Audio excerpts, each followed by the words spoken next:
Okay, I fucked with my exposure a little bit. Hopefully I get rid of some of that glare. Hey guys, we're back.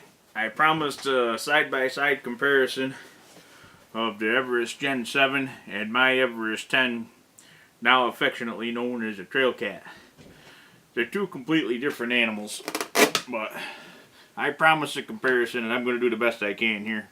Hopefully I keep them so you can kind of see something. That's a Viterra Chevy honcho type body off from the Ascender. Only it wasn't off an Ascender, that was just I bought the body when I seen it came out, because I had to build something with that body.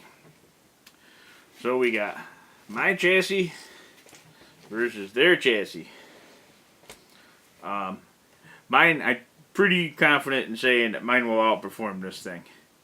This is a really well built chassis. There's a lot of potential there. It's pretty elegant looking compared to mine. Mine is pretty hokey. I mean, mine is just hacked together out of angled aluminum and aluminum tubing and odd different parts that I found that worked for what I wanted to do. But at its heart, it is still an Everest 10. It's got the motor, the transmission, all the links, both axles. There's been minor modifications to the axles, but not much. You can see it in my other videos. It still is very much an Everest 10 at heart. It has a little bit of suffering in the wheel speed because of it, because I'm still running the old Everest 10 motor. Eventually I'll get around to changing that stuff, but I wanted to prove that you could build something cool out of the E10. My custom fabricated bumper there. Now the Everest Gen 7 has a lot better wheel speed. The battery mounts are pretty similar there. We kind of had the same thing going on, and I did mine before this one came out, so I won't say that they copied me. But actually, as you can see, mine is made for shorty packs because that's what I run in my crawlers almost exclusively. Theirs still has an axle mounted servo. Mine has a chassis mounted servo that looks kind of crappy with that white plate in there.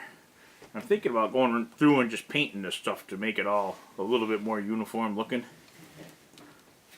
Theirs has aluminum threaded body, coilover shocks, which I don't like the scale look of. I like internally sprung shocks. So the Trail Cat has desert lizards all the way around. I can't remember now the length of them. But I don't know, there's your comparison. Anyway, the Trail Cat has... Boy, it ain't much longer. They're almost the same wheelbase.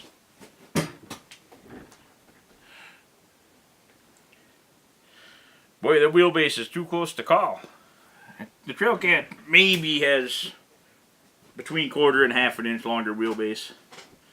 Tires are pretty similarly sized. And I guess we're going to follow this up with a running video. This even still has the plastic drive shafts. They look, the ones in the Gen 7 look a little beefier. The axles are different, I think. They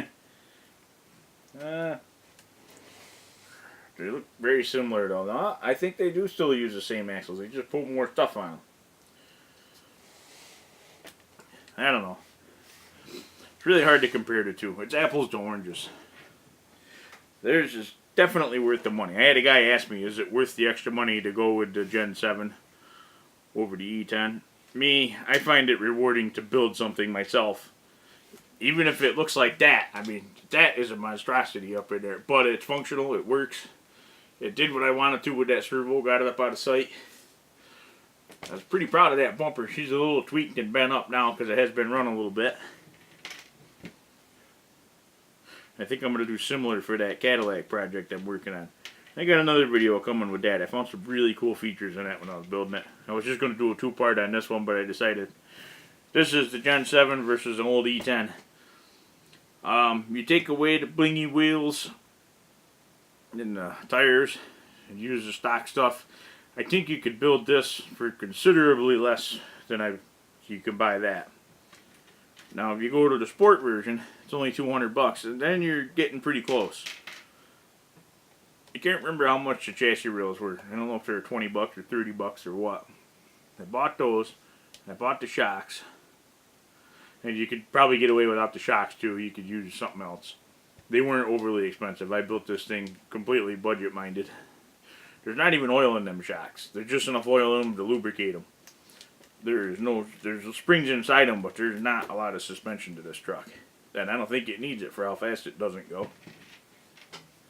That's it. That's my thoughts on that anyway. That's it. That's all I got. There is no more.